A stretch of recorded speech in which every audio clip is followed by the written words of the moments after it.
Hey everyone, I'm Wa. And I'm Chris. And welcome to Docu, sweetie. Sorry, I forgot my line. Haha.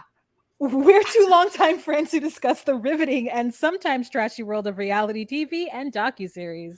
Yes, but honey, through our own lens, honey, which can be, just like rained upon, snowed upon. So it's just like there's a lot of stuff on the lens, and you have to use a little wiper to get it off. But at the end of the day, hopefully mildly sweet.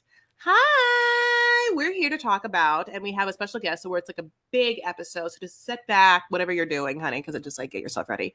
It's a full 90-day Fiancé tow episode. That's the other way. This is season 8, episode 4, and it was called. So that's okay. Okay, and then we have a special guest, and we have Lesie DJ from Sinister Girls. I'm so excited. Okay, then we're gonna have her on too. But the name of the episode is "For Every Joy There Is a Price," and I 100% thought it was "For Every Joe There Is a Price," and I'll be honest, both of those things really work. It could have been either one. Yeah, well, I mean, I wonder how much Joe costs. Like, what would be the price of Joe? Well, a cup of Joe, honey, is like a cup of Joe, like a loaf of bread, like a carton of milk. These are like benchmarks for prices throughout our entire lives. So Joe is always expensive. Well, no, Joe is always a price, but it keeps going up. It does. I just went to Whole Foods to buy a bottle of wine and 2 pre-made margarita beverages, and I spent damn near $50. Wait. Okay, you got 1 bottle of wine and 2 pre-made beverages. Margarita beverages. Okay, which was more expensive, the wine and how much was the? I feel like the wine was the same price as the beverages. Are those high quality beverages? I mean, I don't know if they're high quality or they have hype, So, but I do want to make a correction. You said this was season 8, and this is 112,000% not season 8. It felt weird. Toe. Yeah. It felt weird. Yeah. It felt weird when I said it. I was like, isn't it like season 4? Yes. It's season 4, episode 8. For every Joe, there is a cup and a bread. Listen, it's been a rough, been a rough, end of March. I can't believe we're just almost halfway, almost done with this whole year, which is bananas. Christmas just happened. I got there. Okay, well, listen, April, May, June. June is half the day. Half the year happens at June, and we're in April. We're at a quarter. We're a quarter way through. Yeah. Okay. Well, we're in Q1. And then we're very about to soon start a half. Q2. We're more than a quarter. Because January, February, all of March, April, May. And 30 days, half September, April, June, and November. For those of you out there who work in fiscal weeks, for those of you who work in Q1 and Q2, we Sunday begins Q2 of the year. So this is the second quarter of the year. So we will be at the beginning of the second quarter of the year. I said that, and I will say it again. But yeah. So what did you think of this episode overall?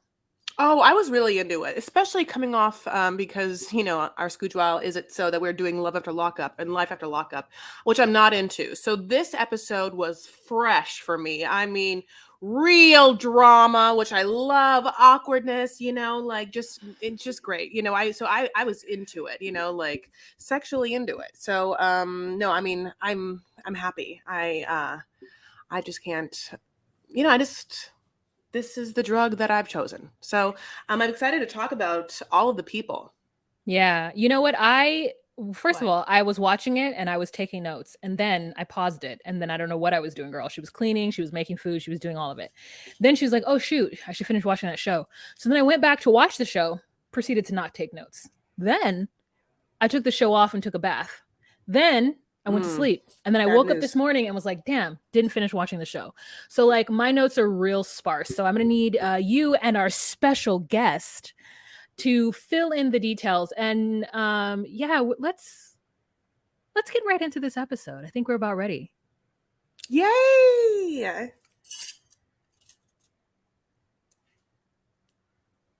Okay, everybody, welcome back. So we are going to introduce to you our very special guest. We're going to bring her onto the stage. Patreon, those of you who are watching, you will see her face just pop onto the screen. For those of you who are not watching, just listen with your earballs, okay?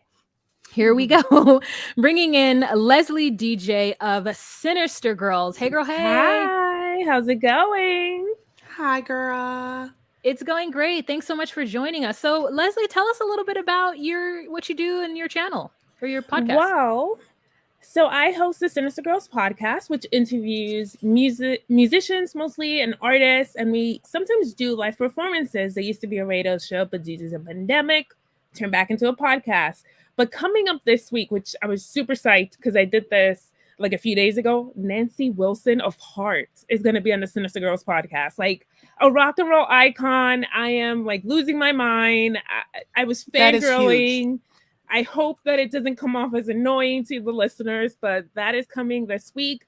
And also because I listened to you ladies, I reached out for you initially because we're doing a reality TV rewatch of Mariah's World, and you're in the first episode of that. So thank you.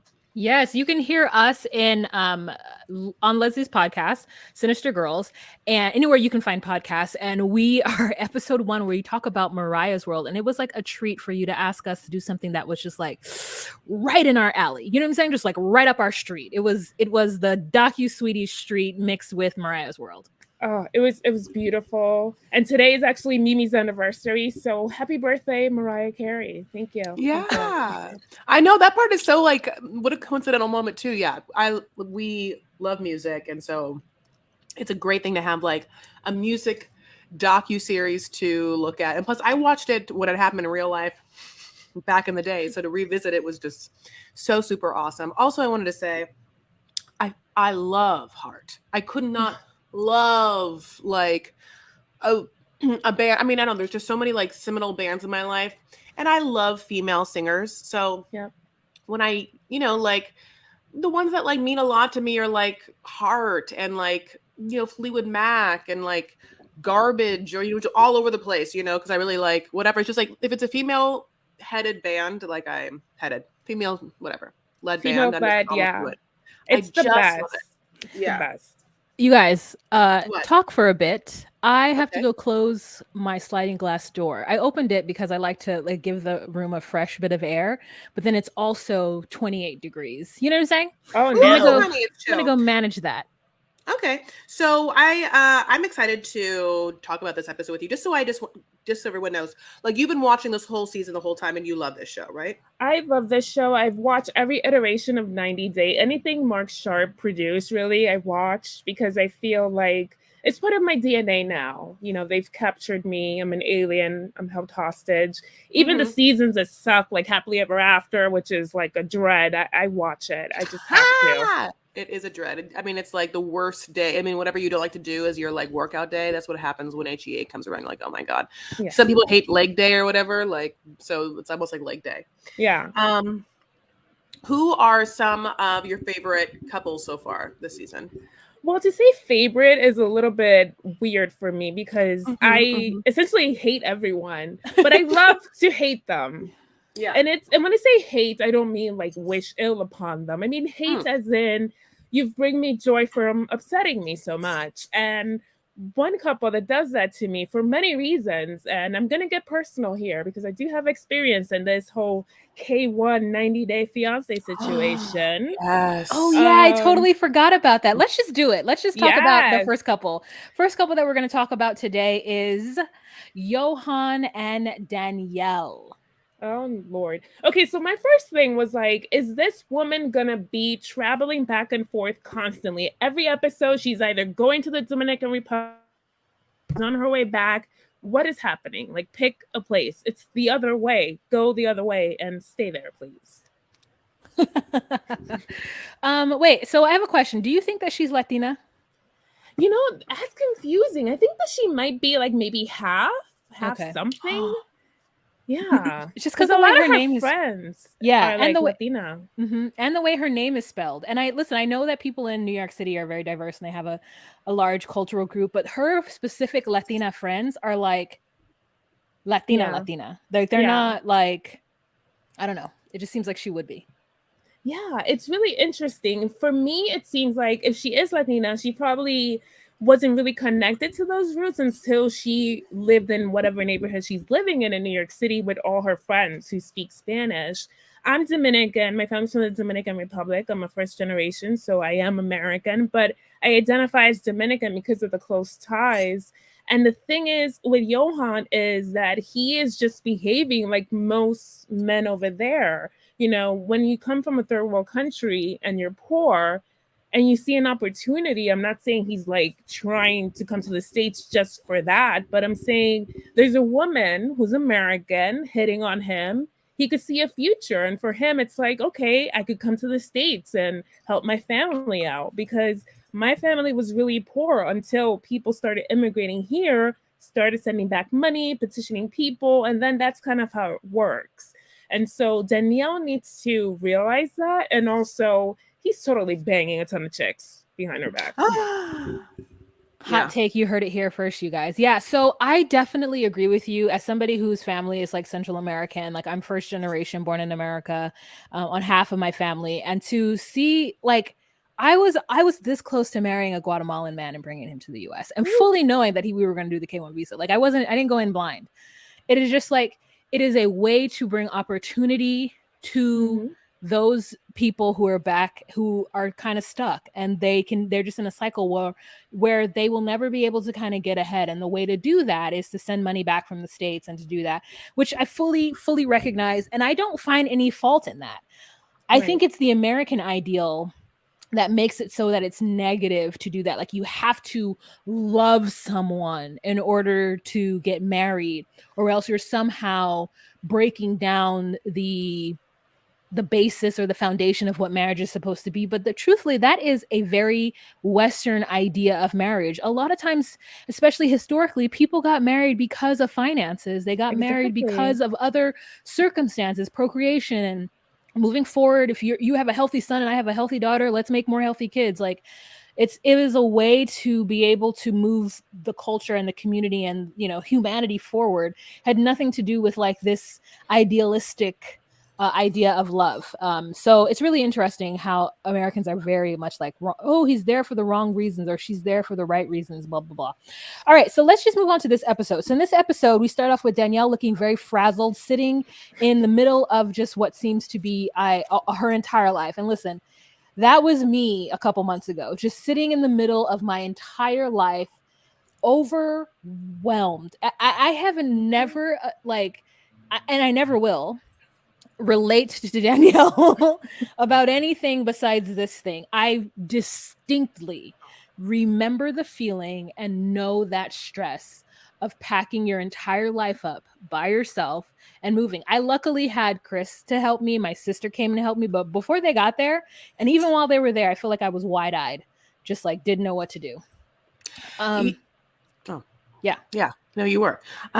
We see Danielle and listen, Danielle's like, honey, I have ADHD or ADD. Like every time I try and pack one box, I look over and I'm like, I got to pack that too.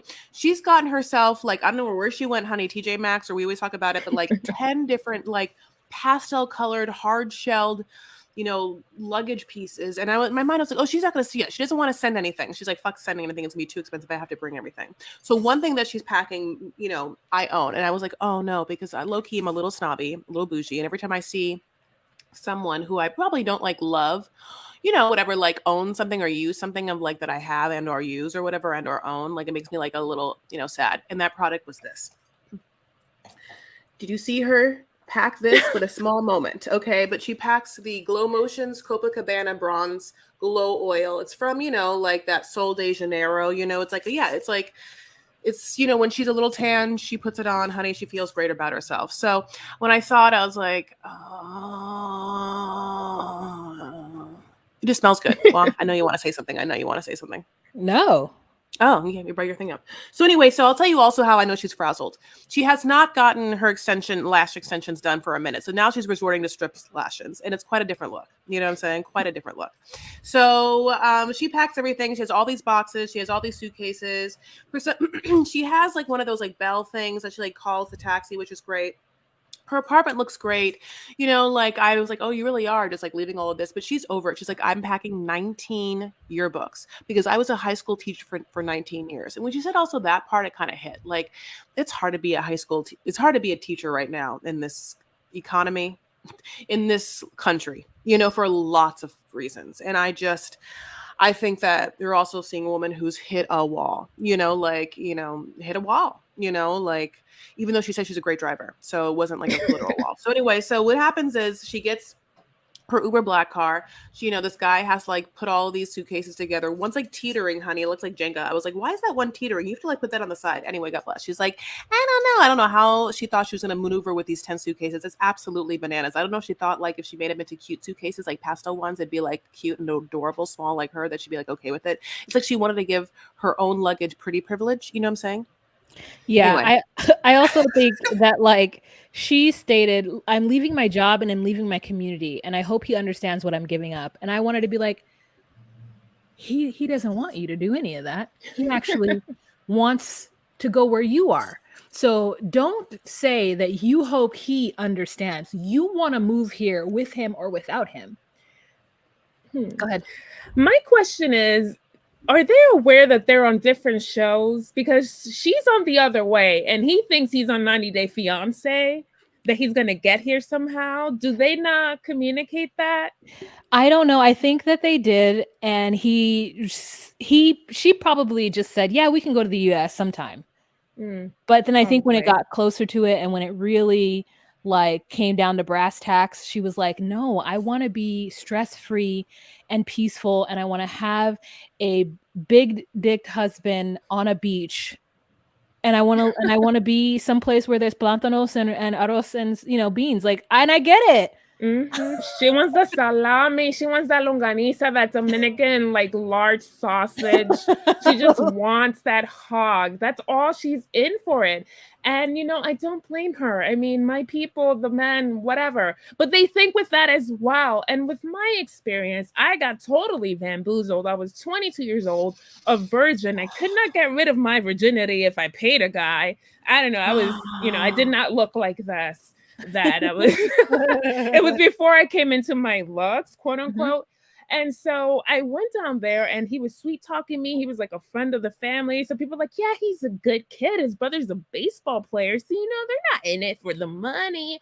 Yeah. So we fall in love, we get married. And then as we're leaving the courthouse after we get married, he does not hold my hand to leave. He just walks away with his brothers. And I'm left by myself at the courthouse to walk back to the house by myself. Essentially, they took off. And I'm like, this is interesting. And still then I brought him here to this country for him to ditch me soon after. So, yeah. Oh my God. Oh my God. That is a nightmare. What did your family not know? That your family, there was no red flags? There were family members in the DR that knew. They just did not tell my mother because my mom would have gone over there and killed people. So they were like, don't tell her mother.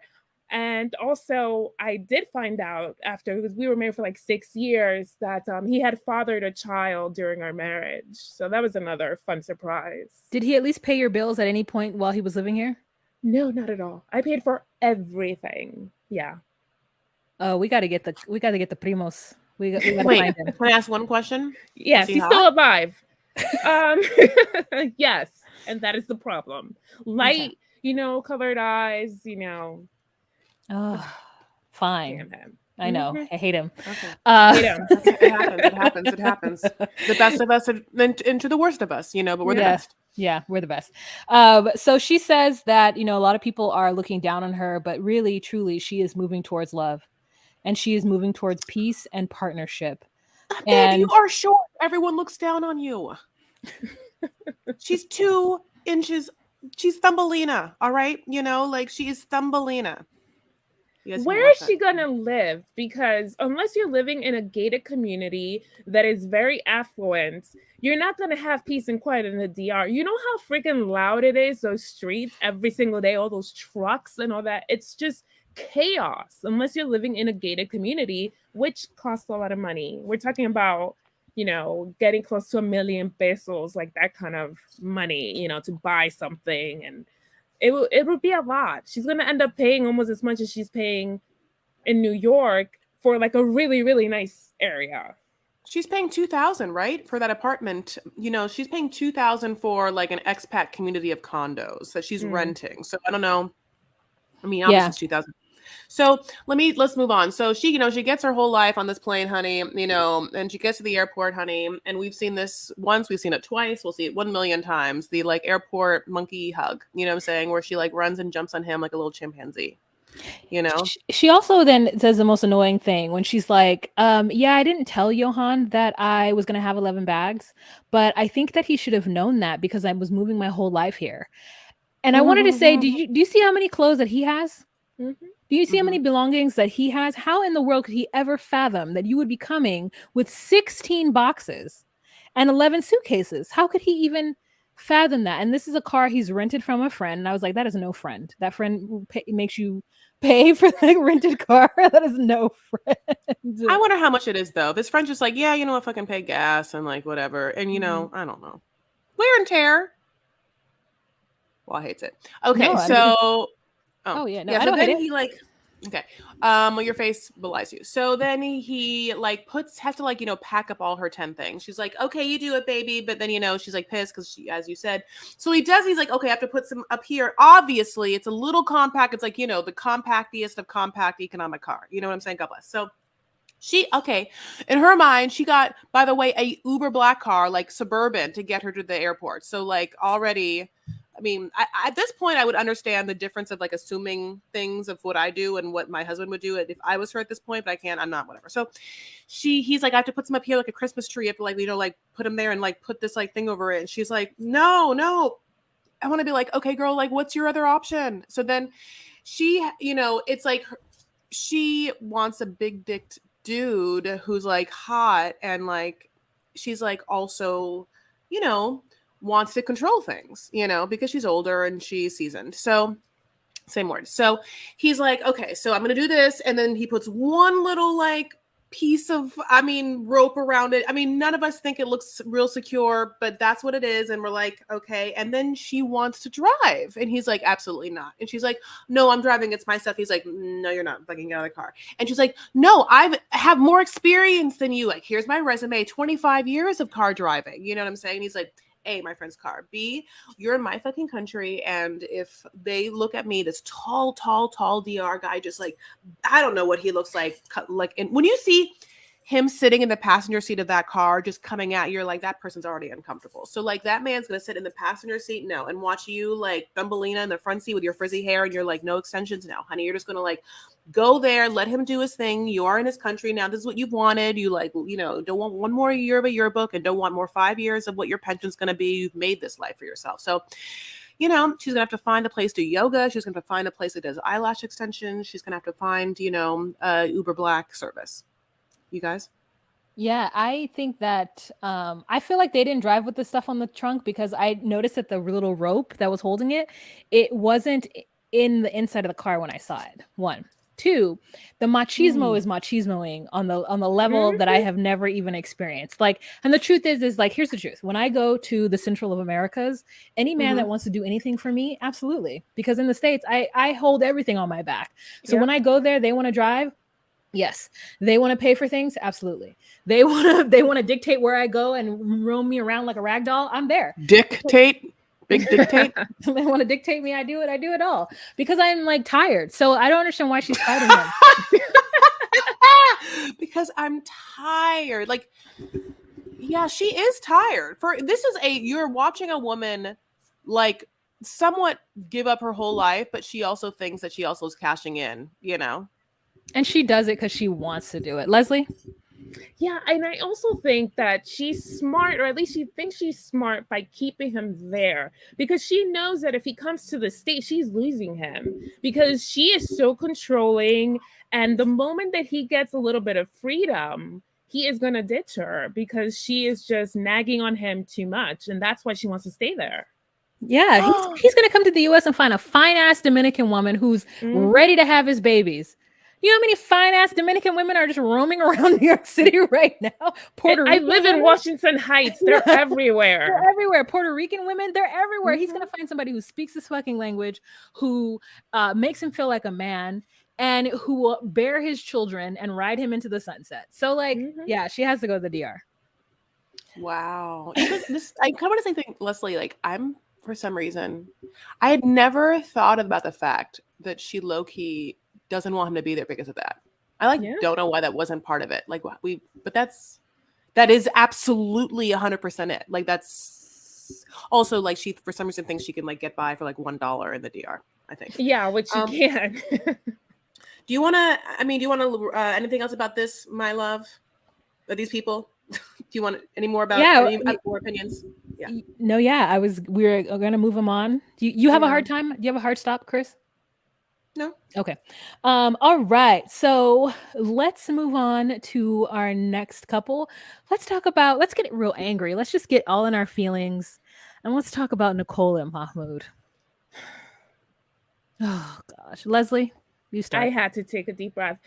That moment was, I don't know if it was art, poetry, it was some outer worldly experience. Watching her in that burkini, looking like a sad hot dog, just standing there. You know, like one of those hot dog people that's like giving out flyers, and then she just ran out of the flyers, and she has 40 minutes left on her shift, and she is just miserable. I was like, this is beautiful and so annoying, and I'm so happy this is happening to you because you're annoying me. So we start out and they're fighting in the streets, okay, like common idiots. And then we're like, what happened? What did we miss? We get in on a weird spot, and then they go, yes! Hours later. Well, I was so annoyed because I put it on and I was like, what in God's name? And I had to I literally rewind it back and I was like, what happened? And then I literally was like, did I miss an entire scene of that? And I was like, when it said 5 hours later, I was like, oh my God, I've been duped. I've been souped and duped I've been sharped. Not sharp. Yeah, so they're like 5 hours later. Okay, insert a SpongeBob meme. And she's like eating breakfast in the bedroom on her bureau. And he comes in, he's like, hello, my love. Hello, my love. Are you okay, my love? And she's like, yes, my love. I'm just eating breakfast. I'm just finishing up my breakfast. Okay, my love. All right. So let me show you how to pray. My uncle, he tells me that I didn't, blah, blah, blah, blah, blah. And she's like, yeah. So she's like, okay. And then she puts on this like granny hijab situation. This granny, like it's called it starts with an N. I can't think of it, but it's a granny one. Okay. It's Mahmoud's mother's. Mm. I love it. Okay. It is a house hijab dress. Okay. It's like house hijab. You know, I like saw it and I was like, oh my God. I was like, if it was made from silk, I would buy it right now. Like I would just like, because it's like a full silk robe thing that has like a thing here that clasps, and by thing here I mean because it's like, listen, if you're on Patreon that makes sense to you, and if you're listening to this you're like, no bitch, I can't hear you, I'm only listening to you. Like it has a clasp around the neck and then a beautiful hood that comes over your head that somehow also connects in such a way. And yeah, it's free flowing, it's light, it's just like whatever's happening that's could also just like be a part of it or not. And then they bring, we're like, where are they gonna go? But like they go into, I think like it looks like the bathroom, right? And they wash their hands. Okay, they woo-do. They do woo-do. Yeah. They do. So you know, and he's like kind of like does a little bit of his face washing, and she's like, what is that? Are you washing your nose? You go up in there? And I was like, it's a weird question.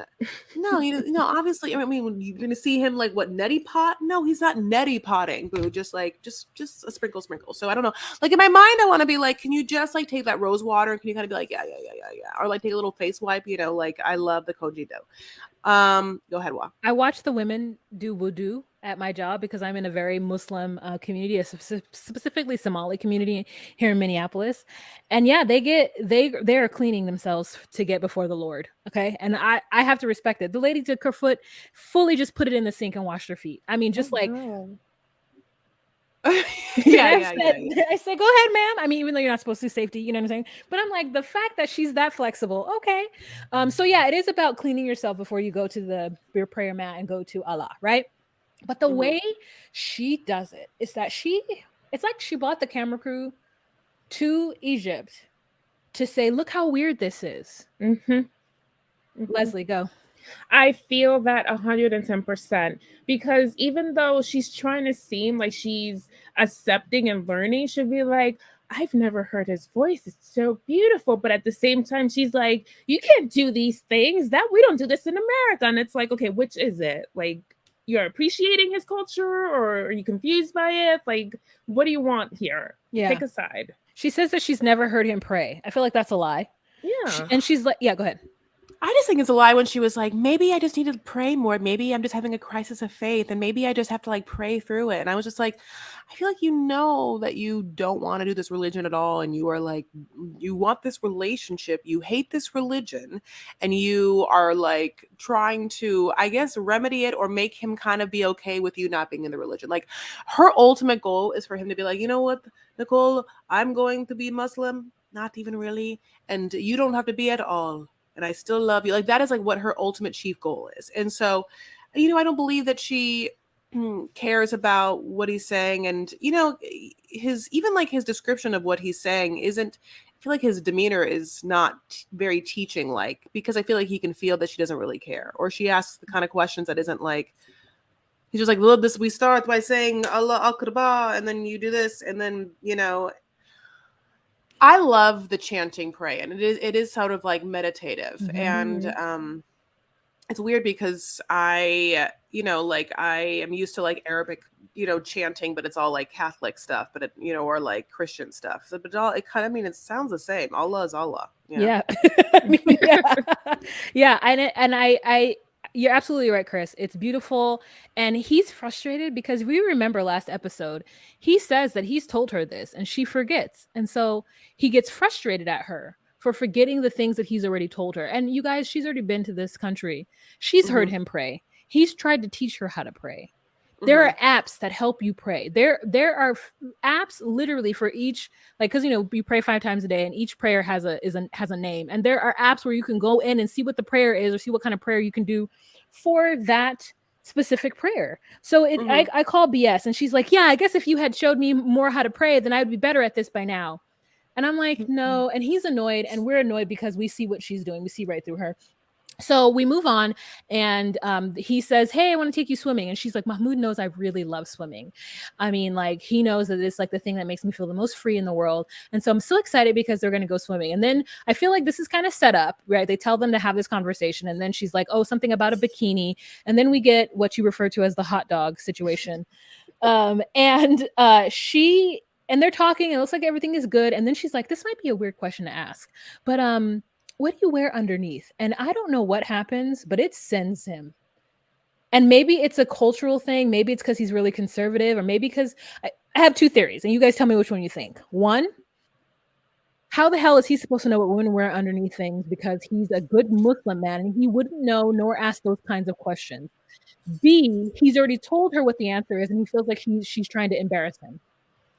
Yeah, I think it could be a combination of both, because she seems to want to come off as being like, look, I am actually trying. So what do you do with this? And like asking him questions that I feel like they've discussed before. And that's where his frustration lies, because he's like, you're trying to make me look stupid. I think that he feels that she's trying to make him look stupid on TV. Chris?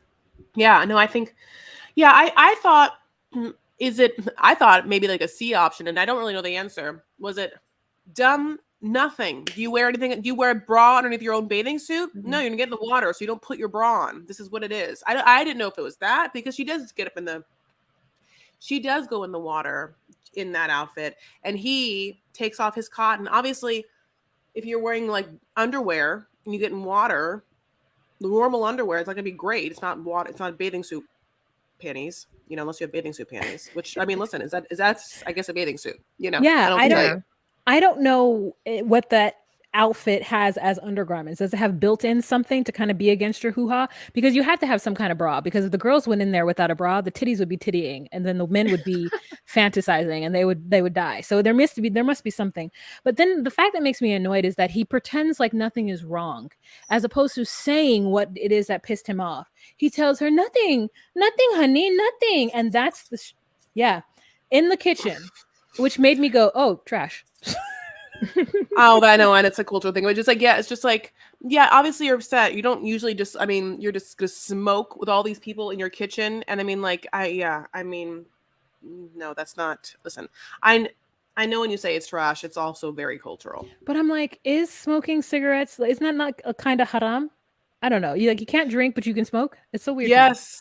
Yes. That's Okay. so Yes. I don't mean to, not that I'm, well, I am an expert in Islamic culture. So, yes, great. but as you know that, Lean and into it. very, yeah, Lean yeah. into it.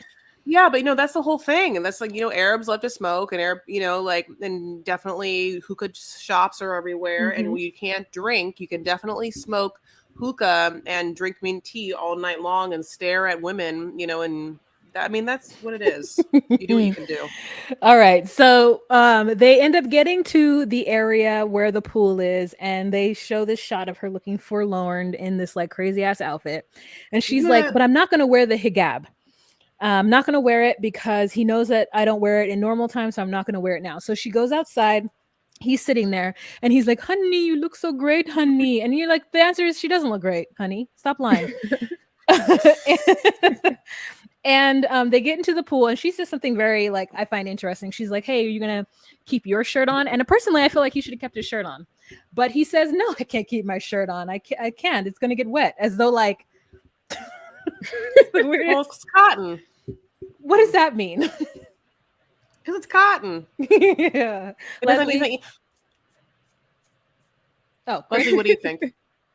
I think also that he's thinking like, no, men, I'm a man, so I could be shirtless and you can't. So he's probably like asserting his manhood at that moment. Like, look at my wife. She's covered up as she should be. And look at me as the man. I could, swim like this. That's how I took it. I would wear that actually, burkini, just because, girl, I need to be hiding some chichos. People don't need to see that. And I need to cover my hair because, I'm Dominican. My hair would look crazy. So I would wear that. Sign me up. I think that Mom would just really lean into like, oh no, Nicole, like you are so in fact pale that this is the ideal swimsuit for you so that the sun does not, like ruin and give you all the skin cancer and burn. You are so white, like this is easy for me. Like, the sun here different for you, like please wear this. But also with low key, we always see kind of like the people in the periphery, which are women in full things. Okay. So all I'm gonna say is that like I don't even know what I would do if I was put in this situation. Like, I only wear one pieces, but I would not be comfortable like frolicking in like a one piece in front of people in like full, I don't know, Birkins, like Birkin bags, burkas, burkinis, Birkin bag bikinis.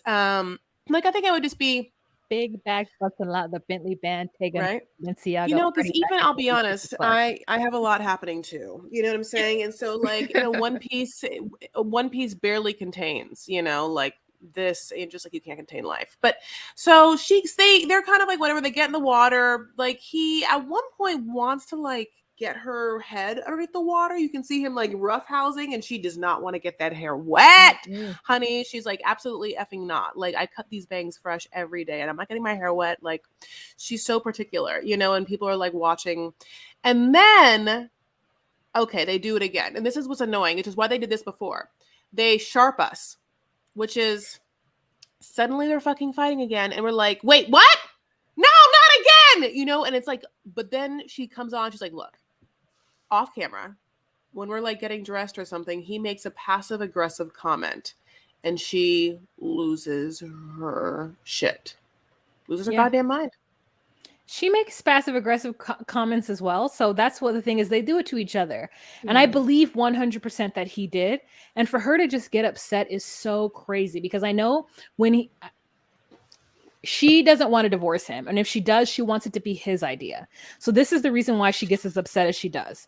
And then they like follow each other. He grabs her arm, strike. Then she like pushes him away to get it. And he's upset that she's done that to him. But I'm like, you grabbed her arm. So then now I hate him. Yeah. Leslie.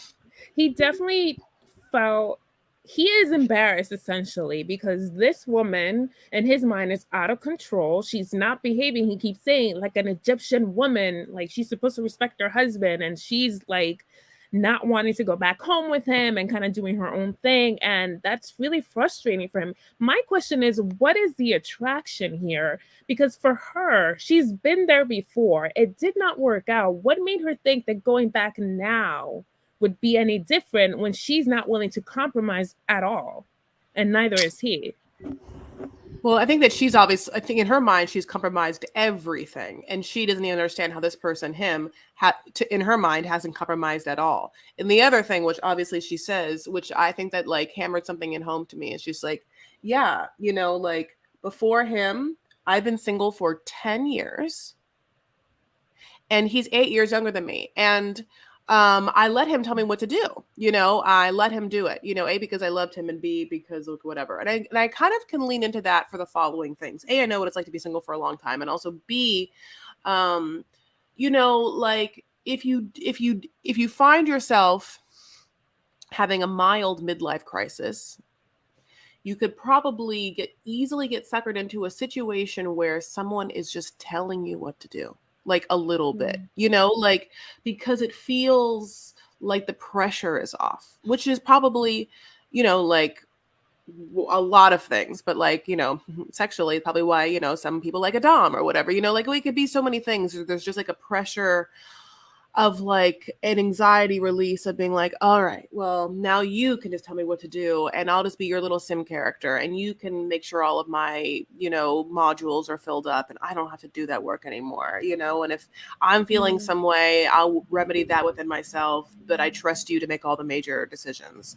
And he's raised in a culture where men should do that and do that. So I think that since that was how he's raised, when that energy was like kind of in front of her, it was so foreign and so intoxicatingly exotic to her, and also necessary in the kind of way that some lonely people get mixed up in a cult. Yeah. You know, so I think that there's like, and also we've also talked on this podcast, and maybe she's a little neurodivergent or whatever, and so I think that Nicole is a very fascinating character to have on this, you know, this series. It's like her first series, or her first season, you know, in the world of 90 Day Fiancé. And I hope that she remains like super authentic and super like not self-conscious, because like it feels very like authentic what we're getting, which is someone like who found themselves in a situation and like it's you know, I would want to do it. It's no bueno. For me, it seems like she was really at a point where she had no sense of direction, no sense of self, and she kind of fell into this and was like, oh, well, I'll just do what he's doing because that seems to be working for him, and kind of just went along with it. And now she's like, oh no, this isn't what I signed up for, but it is. Also, how can you trust someone when they have Scream 3 Courtney Cox bangs? Like what's going on with her? I don't get that. A read. I think you guys are saying everything that's correct. So let me wrap this up and we can move on. So he ends up telling her, an Egyptian woman wouldn't behave like this. Let's go. Let's get out of the street. You're embarrassing me. I'm embarrassed. And if I don't see you in the next 5 minutes, then we're getting divorced. And so she's like, fuck you, guy. And when she said that he's 9 years younger than her and he thinks he can tell her what to do, I had never related to her more in that moment, because that's how I feel about a lot of guys. Like, I'm like, listen, you could be younger than me for sure, but you need to be paying every single bill and making all the great decisions. Like, everything needs to be in line for me to like fully follow behind you, because guess what? I have been a functioning adult, earning my own money, paying my own bills. So you're not going to all of a sudden just start telling me what to do. I'm sorry, nothing on the work. Unless you are fully paying for everything in our lives and making sure that I'm the happiest Muslim wife that I could be, then it's not happening. So that's where we leave off, is that we don't know if they're going to get divorced, and I hope they do. And I want to be there for it. I want to see her on Single Life. Okay, let's move on to Osama and Debbie. So we start off this episode with fresh off of the fight from last night. Osama has been stewing in his bedroom knowing that he is fucked up. He was having some anxiety, and so she gets up in the morning fresh as a daisy. She's got on a gold robe, and she's drinking tea from the smallest, little, cutest Moroccan tea set. And she's like, I don't know what's that guy Osama. I keep calling him Muhammad. Osama. That's not the person that I met and fell in love with. I didn't come here to get disrespected. This is a freaking nightmare right now. Lesie. I just I want to hate her, but I feel like this is me in a few years. You know, I just want to wear a giant muumuu, una bata, and just walk around. You know, I look at tarot cards regularly. I'm just one crystal away from being her. So I feel for her. And as someone who was duped in a foreign kind of marriage situation, I feel so bad for her. But I would hope that at that age, I wouldn't do that again. I mean, at least when I did that whole, you know, K1 thing, I was 22 years old or 23. This woman, it's a grown woman. She's lived a full life. She should know a little better. Yeah, it's weird. Also, his Yeah, you teeth know what? situation is not good. What does she see in him? No, the teeth, there's some teeth and eye situations that, like, you know, like, God bless. But no, she's looking past all of that. You know, I will say this. First of all, I really relate to you, Leslie, because like I kind of think I lost my virginity like around the same time you did, and I couldn't wait for it to like leave me, honey. Like, you know, I mean, like the last of my baby teeth. I was like, take it all from me. You know, like, come on. I wish there was like a little virgin fairy that could just come, like, you know, take it away. But so also, she, besides that, you know, beautiful like robe thing she goes down and has a conversation with Usama with a peacock feather fan. And I wanted to know, how do you pack that and have it be that gorgeous and that like, it's not just like a fan. Okay, it's not a fan of peacocks, okay, and peacock looking feathers. Like, it's not a fan. It is a fucking fan where it's made from peacock feathers, and it's gorgeous. I want it. I want it so bad. I want it. I want it. I feel like she packed that in like a silk bag or something, like where you put wigs in. Like she probably packed it in one of those. Yeah. It's magnificent. Not one little like, you know, feather fiber is out of place. I could not, like, I just was like, God, she is fabulous. And so we want the best for her. And so anytime that she is being hurt or that we realize how delusional she is, it hurts our soul. It does. In both ways. Yeah. So yeah, they're having this conversation. Usama, you know, obviously couldn't sleep. He's like, could not sleep, you know, thinking about what I have done, you know, whatever. And she's just like, Osama, you're just a different person. That was like slapping me in the face with a different Osama. Which I just like, I'm so sorry. Her voice is, I mean, it's like obviously like music to my ears. I love it so much. Her like, I just got done saying how Nicole's a fascinating character on the show, and I'm happy she is on it. And this is probably why I like the season.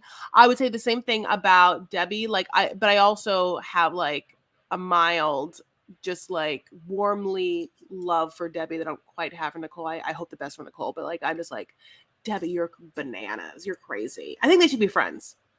Yeah, I think that she should leave there essentially and go on the single life and like walk around with Kimberly and like be girl pals and look for D. That's what they need to do in the States. Like go to Florida. You know, if you want some dirty dick, go to Florida or Jersey, you know, do that dirtiness and get it out the way. No offense to you, you know, dirty Jersey boys. I love you. Mwah. You brought me a lot of joy. But oh no, time and a place, have it one in Rome. Yeah. I mean, listen, there's like so many people. Like this is Danielle's gonna hate this if she ever listens to this podcast. I don't think she does. Like there's a world in which I would like to see Johan on Single Life. You know, I would like to see him hanging out with Pedro. I'm looking for chicks. Pedro and Chantal. Yeah, of course. You know, like it's interesting as they try and create tangential content for the 90-Day Megaverse. You know, we've seen it or whatever. It's like, and or how they've tried to fill out the tell-alls with kind of like little friend dates to get people to interact. It's like there are certain, you know, obvious either culture or country like kinships that would be really fun. Like we, you know, obviously, not that all these people are on the show, but like, you know, like an Anfisa, you know, what's her face? Like an Anfisa, Yara, Natalie spinoff would be, or like where they have like a weekend together or something. Like that's like a mega weekend I would die for. Oh, like an ultimate girls trip, but like 90-day universe. Yeah, I could see that. Yeah. God, I wish I could be like an executive producer. I wish Matt Sharp would just take me into his arms, honey, and then not do anything with me like sexually or romantically. I mean, unless he wants to, unless he's single, unless I'm into it, unless he's rich, and unless he's like somewhat hot and we can talk about it, but I don't know what that person looks like. Producer credit as well, of course. But I want to take him to be under his arms and under his wing, like Bette Midler and Beaches, and really just let me like produce content anyway in his megaverse. So, he says basically this. I'm so sorry. It was like a translational thing. Like we were like not really on the same page because we were talking in social media. So, and I was confused because you had said that maybe you wanted to like meet my family first. And I thought that you were going to like meet my family and then also have to go back home and like tie up your business shit and then come back. I didn't understand what was happening. And she is like, no, you very much knew I was moving here. And so even now you're like not being straightful, and I don't even trust that you didn't understand it. But he's like, I know that I'm gonna have to put a lot of hard work back to rebuild the trust that I lost, and a poem or a painting is not enough. Her son is watching this, and it's like, I knew it. Yeah. Has a man ever given you a poem or a painting? No, but I or want anyone. one. I would love someone. My dream is for me to be such a bitch and break someone's heart so badly that they write a song about me and it becomes a #1 hit and I'm immortalized forever. That is my dream. Who wants to break my heart? Who wants me to break their hearts and write a song? Come on, hit me up. See, I was with you. Up until it becomes the #1 hit, because this is what I like about it. I don't want him to then profit off of our demise and I don't get any fucking money. Fuck that. No, what I want him to do, I want a narcissist, because I've just dealt with this, by the way, God bless. I want a narcissist who I finally cut off to in his, like, to really, because narcissists, this is where they work. They'll miss their adoration that they've lost, which they think it's coming from you. They'll miss it and they'll want you back, and they might make a grand gesture. So if their grand gesture is a poem or a painting, like what Osama usually does, like, I want to get it, and then I want to LOL about it for 1 billion years with all of my friends, like send in a group text, and I want it to like just further cement that this person is absolutely untalented in every way possible and the universe hates them. Anyway. Did you guys talk about how terrible, I mean, how much of a, like, he realized he messed up and his meal ticket was about to be out the door, and so he just like made up this story about him not understanding English? That was your hot take. I mean, we talked about the fact that he had mistranslated in his mind, but that's, I mean, is that, no. He definitely, that's a lie. That man understands enough English. He knows when he said, you go home. He knows he didn't say, I thought you were going home, or, yeah, we talked about it many times online. Listen, I will be this person until the day I die. These folk in these other countries who spin the tales of lies to these poor Americans, Ben from last season with Mohagani, and like, they know that they are feeding a bunch of lies. And that's why they don't remember the details of the plan of action. Debbie says that this man fully told her that he was ready to marry her the last time she was in Morocco. And all of a sudden now he's like, oh, I'm just kidding. I didn't believe that.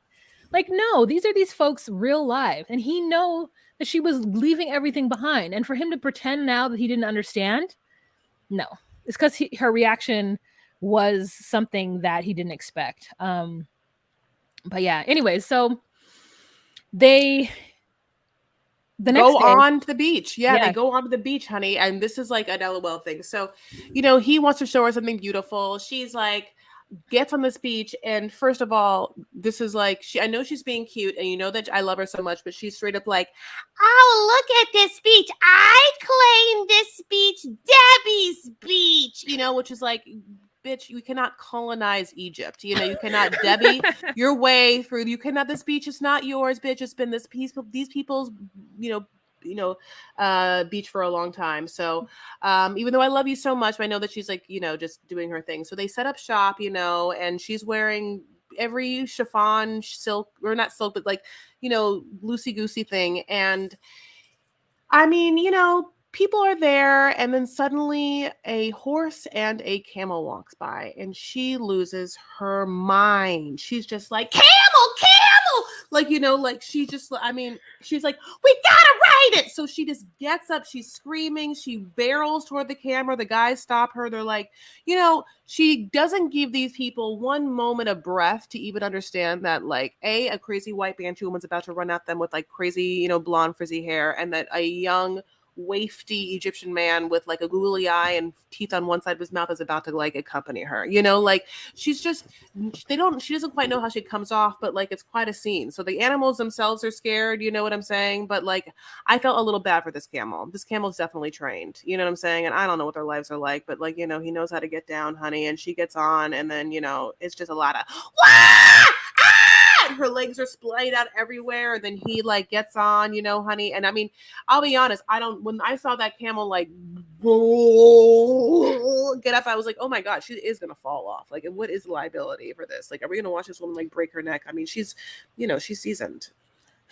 I mean, she starts to scream and is like, hey, and gets on this camel, and she's like, I don't want Osama to be embarrassed of me. Are you embarrassed, Osama?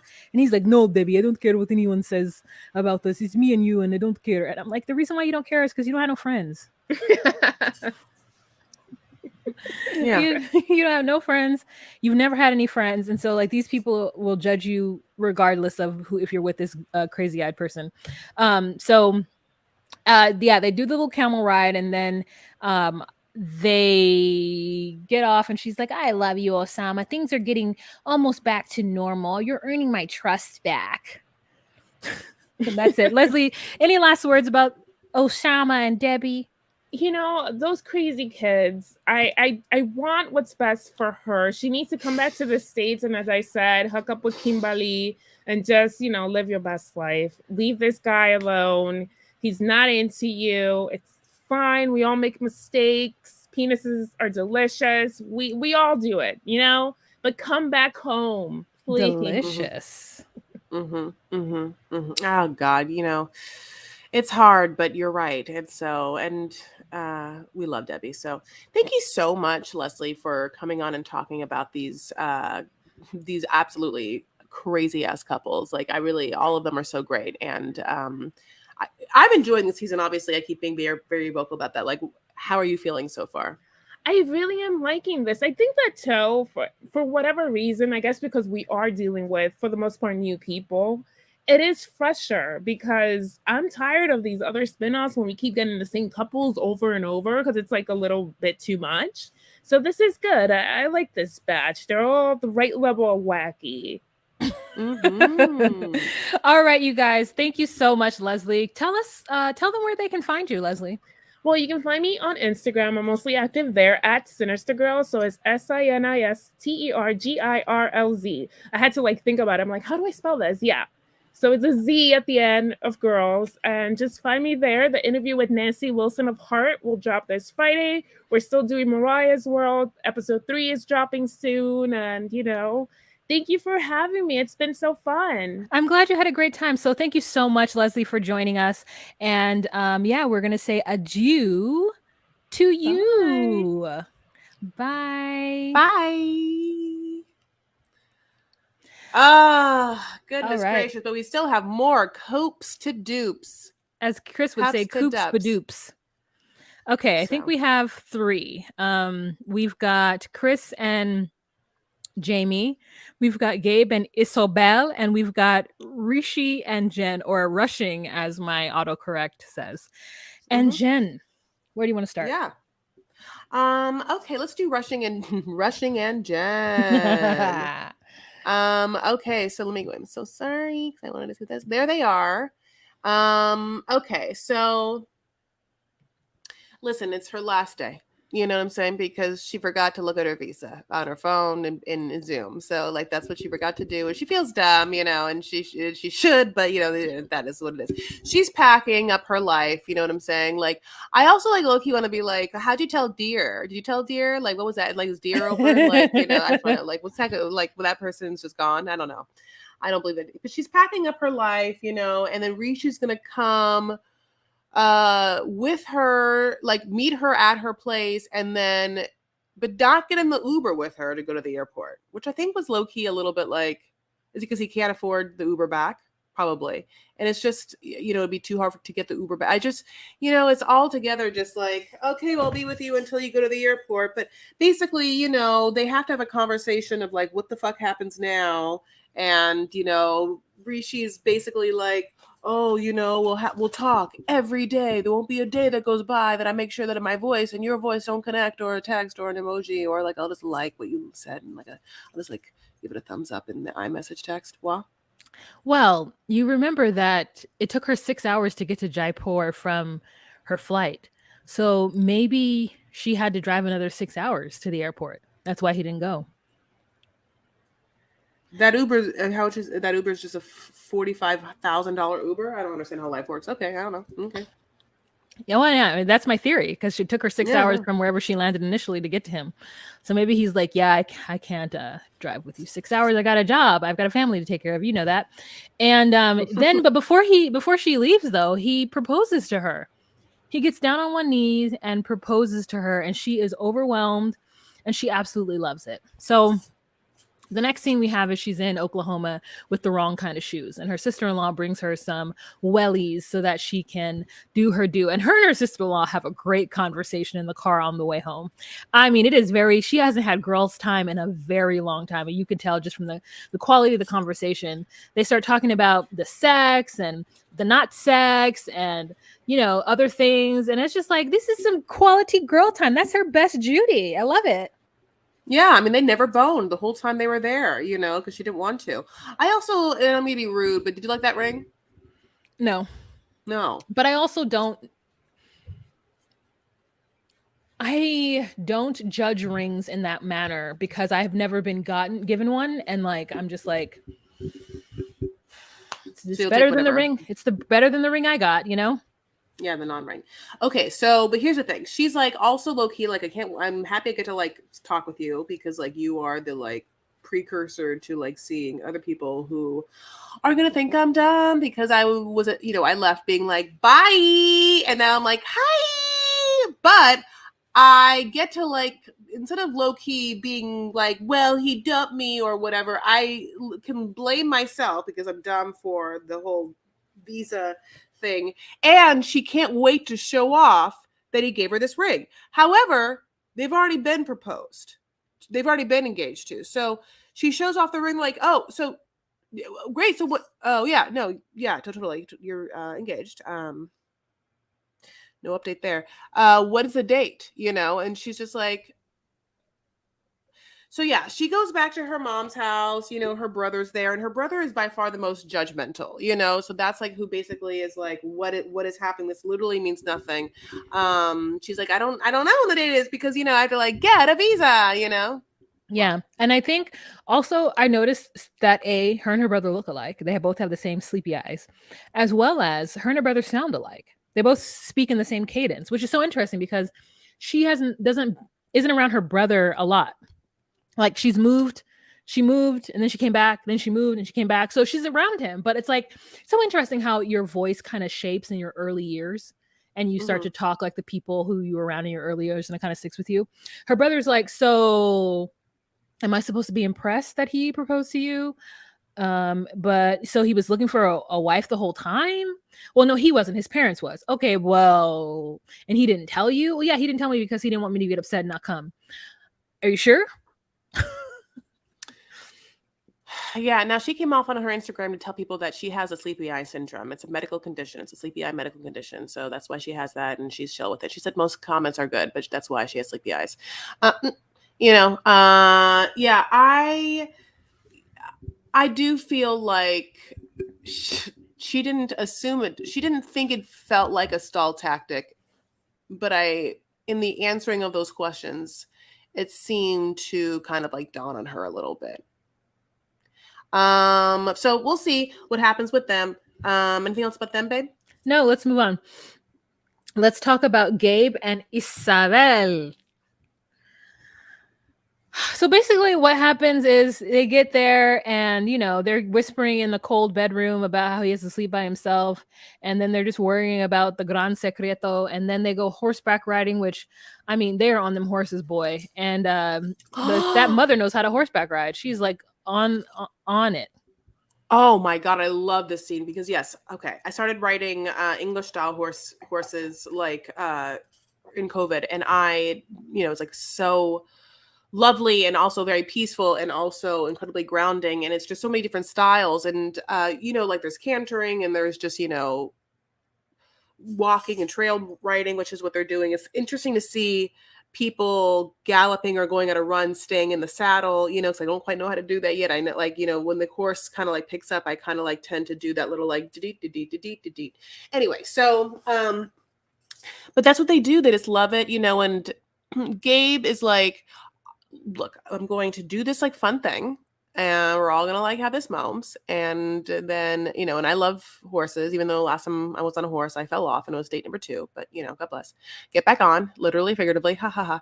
And then I'll just rip off the band-aid. So, I mean, they sit down, and a waitress comes, and they're like, any like food or drink, and I'm like, order some things, but they all order like coffee. And I also realize now, like, if you just want to like order, coffee, black coffee, it's, cafe tinto, cafe tinto, cafe tinto, cafe tinto, con sucra, no crema, cafe tinto. By the way, go ahead. Go ahead. It's just so interesting how like Spanish is sucra, like, azúcar, like, or sucrose corn syrup, it's so interesting how some colloquial people speak the language. Go ahead. Oh yeah. So and then they're like, okay, so today was a great day. Today was un dia buena, dia, bien dia, whatever. And I'll stop speaking Spanish. Don't worry about it. And but I have something to say. So, Gabe, there was a prayer conversation, and it was a little bit of a weird conversation where basically Isabel was like, what are you going to say to my parents? And Gabe's like, I don't know. And she's like, well, you haven't even like thought about exactly how you're going to say it, like what words? He's like, no. And he's like, okay. And also here's another question to you. Like who are you going to go with, me or your dad? And she's like, I don't know. Cause you don't know about the words. And I don't really know about this. And that was like, I low-key kind of felt that was fake. But anyway, God bless. To give it a little more like heightened, heights. But here we are. So then Gabe is like, okay, I was born a man. No, sorry. I was born a female, but I've been living as a man for 10 years. I am trans.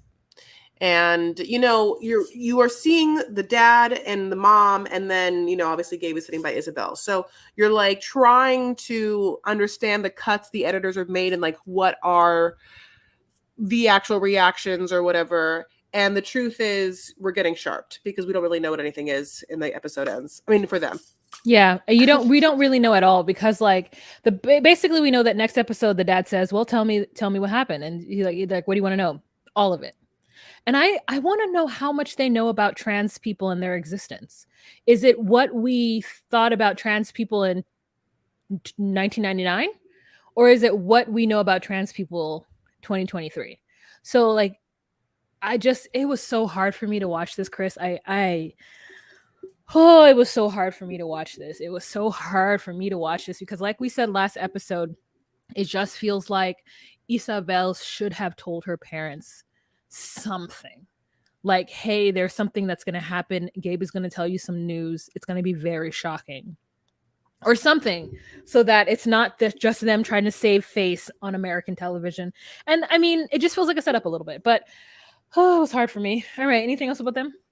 I would think that if I was dating anyone that I loved, but had something, whatever they wanted, they ever had, that I felt my parents or family would have an objection to, I feel like, and I don't know if I could, there'd be a good possibility I would tell them early on to get it over with. You know what I'm saying? But I sat there when Gabe started talking and was like trying to put myself in Isabel's dad's or mom's mind, being like, I wonder what they think they're gonna say. Like, or do they think that Gabe's gonna be like, she's pregnant, or I have a family. I have a family. I've been in prison. Yeah. I don't, like it literally is like, like, what is the thing that they're like, what is this thing that he has to tell me? And so, and let's just say it was like any of those other things, unless she had just found out. If I was dating someone like really almost in love with them and they had been in prison, I think I would have like probably told my dad already. Like kind of one of the things like, look, I'm in love with this person, and there's certain things about them. Like I don't know, like, but maybe because I'm really, well, listen, I have an interesting way I have a very open relationship with my dad. I'm trying to think. I would tell, I don't know. Yeah, I would like to be privy to that conversation where you like admit to your father you're dating a man who's been in prison. Oh, well, that's what do you think of the new season of Live After Lockup is? Oh, it's you? Great. I'm so excited. Yeah. I'll be there. Let's move on to Chris and Jamie. So this is something that doesn't translate well into English. Hello, my little sick. Grande enferma. Hello, mi pequita enferma or enfermita. Enfermita. Buenos dias. And so Jamie comes in and Chris is like, oh my god, you've been taking care of me, this is only day 5 and I know I put you through a lot, but like this is the test of a true love. She brings her something very delicious to eat called a buñuelo, and of course Chris can't say it and she's like buñuelo, and it's like, it's so crazy to me because like I'm very lucky that I had grown up in a place where not only is there a second language being spoken around me at all times, it's also Spanish, which is a beautiful language. So whenever I meet people who like haven't had that, and I'm like, oh, you don't know what an Enye is. Like you just have no frame of reference to this other language because you're from a place where nobody would ever be habling Espanol at any point. So yeah, I just want to say, these look so good. I looked them up. They're Colombian buñuelos, which is like a buñuelo in bed. Oh my god, you just know I love it. Okay, it is a mixture of cassava flour and cornstarch and then cheese. You know what I'm saying? Cheese fritters. Like she's like, it's like a donut, but you say it's made from cheese. I was like, it's probably cheese in it and some flour. Like, why is that so? Just I don't know. Chris is bananas. I mean, in my mind, I was like, she's not little sick, honey. She's big sick. Okay. But also, Chris thinks she's smarter. Like, Americans think that they're smarter than the rest of the world. They just do. So that's why when the girl's like, this is what it is, she's like, but it tastes like a donut. It's like, I don't give a shit what you think it tastes like. This is what the fuck it is. Or you should say, hey, that's so interesting. It tastes like a savory donut. What an interesting texture for this to be cheese. That's so cool. Like, I didn't know cheese could be made like this. Like, that's what it needs to be. It's just people are so, like, Americans just think they like are the center of the universe, and if something is different to them, then it's like different in general. So she's like, today is exactly our 1 year anniversary. And then we all, as a community of watchers, realize that we are watching 2 people who barely know each other try to eat through some existence in their first open lesbian relationship. And it's like, Jamie could do so much better. Jamie needs her like a bomb ass butch woman. Like she needs her Single Life. Jamie could be on Single Life, and it would be a lovely watch. I mean, she needs a beautiful, like, you know who she needs? Jenny's daughter-in-law, Jen, like blended like Boo, Jenny's daughter's wife, like someone like that. Not her, because obviously that person's booed up. But she needs her like a bomb ass lesbiana, like a fine ass stud. You're absolutely right. So basically, it's their 1 year anniversary, the 5 days in, and she's feeling better, Chris, from whatever she was dealing with before, or she's feeling better from now. She's like, like, we're going to do some things, honey. And one thing they're going to do is glamp. Now, your girl, Chris, me, with the CH and not as sleepy, has always wanted to camp, glamp specifically. So, and Jamie had heard about it too. So they go to these really beautiful plastic igloo things where you can like be in nature and look up and see like stars and everything. It's quite beautiful. I want to know exactly what the bathroom situation is. Anyway, so when they get there, they have that little dog. The dog's name is Zoe. Now, Zoe, I've become like very obsessed with now. Like now I hope the best for Zoe. And they're like, Chris is like, you go check in, Jamie, with all your Spanish, and I'll take the dog and I'll like get into this place. So she gets in the place. She like puts out a bunch of like rose petals, and she like puts out the word marry me, you know what I'm saying? And it's hard. It's like a, you know, M's are hard and little R's are hard, you know, and like Y is even harder. Like, but she does it, and then Jamie comes in and she's like, "Great, great! Do you also know what this says? It's in English." And she's like, "Marry me." Yeah. But you know, go ahead. Jamie's like, yeah, you already said this to me. Like, she doesn't quite get it. And I think it's interesting that she's like, I don't even know if she could read English. I'm like, maybe you don't understand that. Like, I think Jamie, the way Jamie says certain words in English is because she reads it. It's like part of her training was to learn how to read English. So the girl knows how to read English. And I think it's weird that you don't know that as somebody who's about to marry somebody. You don't know that they know how to read the language. Like, she took lessons or something. Yeah, but why do you expect anything from Chris? We all saw Chris's outfit. Chris is wearing, and I don't want to talk about what she's wearing in this scene. It's horrible. Like, okay, Chris, red, it is like red and then long like sleeve cotton shirt, and then faded jean frontal jeans, and then let me just tell you, on top of the jeans, white cream leg warmers, like she's at the New York City Ballet, and then gray socks underneath, and then on top, and I have this too, which makes me upset, just like I have that product, it's like a sort of, you know, lacy Coachella-esque little like you know, wrappy style layer that is just nothing for anything. It's not for warmth, it's just for style, but it's like not for the style that she's doing. And then she also has like some weird headband, like if she's about to put on a mud mask and she like doesn't want to get the water in her hair. Like, it's just all of it together is just so crazy. I mean, it is infuriating to see the way that she dresses. And I judge Jamie because Jamie hasn't walked away from her and said, no, I can't deal with you from the way you dress. It's like Chris is giving us somebody who got stuck in like 2005. And they're just wearing the things that make them feel the most comfortable. And it's like, girl, you said that you weren't comfortable for all your life being with these men. And why did you stick with this style? Can we just like... I can't wait to see what they do with her nose and her nose contour in the next episode. Yeah, when they had a little tease of the makeup things, and I feel like I saw an Urban Decay palette that looked really pale. Like, it must be just like very bridal. I was like, what is that Urban Decay palette? But you know, I would like to see maybe like some other like creamier brands. Urban Decay now I feel like is just so dry. It's chalky and it's dry. There's better ones out there. But anyway, that becomes the end of the episode and also the end of our episode. And we've had a great episode, almost as long as the real episode, because we had a great guest. Well, Lesie was so astute. She also like really had some aha moments for me. Yeah, it was great. I love it. I love a collab. You guys love a collab. We're going to be reaching out. At least I'm going to be reaching out to other people to see if we can get more collabs in the house. Oh, you know what's also like awesome? Listen, straight up, if you listen to us and you listen to other people, go to their like Instagram and comment and tag us at DocuSweeties that you know, like you want us to do a collab with them, and then we can like reach out to them. So this will lead us into social media. Thank you guys so much for listening. If you want to follow us, you absolutely can. We are on Instagram, which I already said, at DocuSweeties. We are also on TikTok at DocuSweeties and Twitter at DocuSweeties1.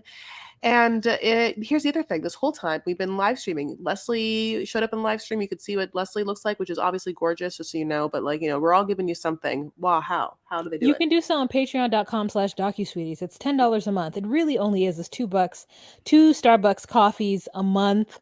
You know what I'm saying? You got it. You got it. You got it. You got it. And if you want to see more of us, you know what I'm actually thinking of doing? And Chris, you could let me know if you would like to join me in this. Because we're two separate people, like we could provide you different types of content. So we do like a live every first Monday of the month. Sometimes it's both of us. Sometimes it's one of us. One of the things I was thinking of doing is like watching season 1 of 90 Day Fiancé and just reviewing it on Patreon only. I didn't see it, so it'll be like me watching it all over again. Season 1, season 2, and season 3 and season 4 I didn't see. I picked up at season 5. And they're all available on Discovery Plus. So if you guys want to join along with me, especially those of you who are already on Patreon, if you guys are willing to go back to the beginning with me, then I will give you 1 episode a week or a couple episodes a week beginning next week. So let me know if that's something you want. But yeah, if you guys are listening to us Also, let me know if that's something you want. Come to our Instagram and leave a comment under our latest picture or DM us and let us know. Again, patreon.com/docusweeties. And we guys, yeah, we guys. And you guys, we will see you later. Oh, Seeking Brother Husband. Watch it. Bye. Bye.